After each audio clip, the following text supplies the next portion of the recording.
আসসালামু আলাইকুম সবাইকে। আজকে চলে আসলাম একটা ঝটপট ফাঁকিবাজি রেসিপি নিয়ে। যখন মায়েদের শরীর ভালো থাকে না, তখন কিন্তু চাইলে এভাবে বাচ্চাকে রান্না করে দিতে পারেন। আমি আমার ১০ মাসের বাচ্চার জন্য এই রেসিপিটা বানিয়েছিলাম। এটা হলো চিকেন কারি।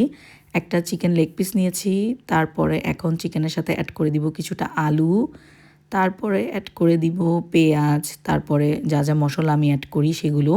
৭.৫ মাসের পর থেকে যেহেতু আমার বাচ্চার খাবারে আমি একটু, একটু করে মসলা ইউজ করা শুরু করেছি, তো সেইভাবেই আসলে মসলাগুলো অ্যাড করব। আদা রসুন অ্যাড করব।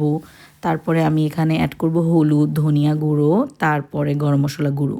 সব কিছু আজকে গুঁড়ো, গুঁড়োই দিয়েছি কারণ এতে করে ঝামেলা কম। দেখেন আমি একে, একে কিন্তু সবগুলো মসলা এখন দিয়ে নিব।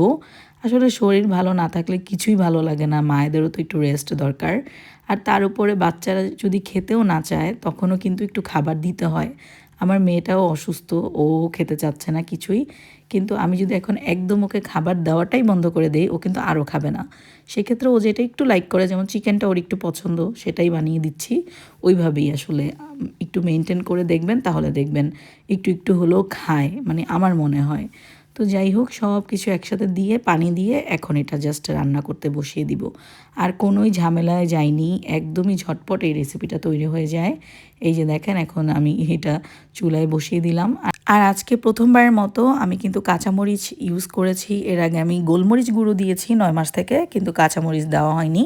আজকে ১০ মাস ১০ দিন বয়স, ভাবলাম একটু কাঁচামরিচ দেই, একটা দুইটো করে একটু একটু দেই, তাহলে ভালো লাগবে।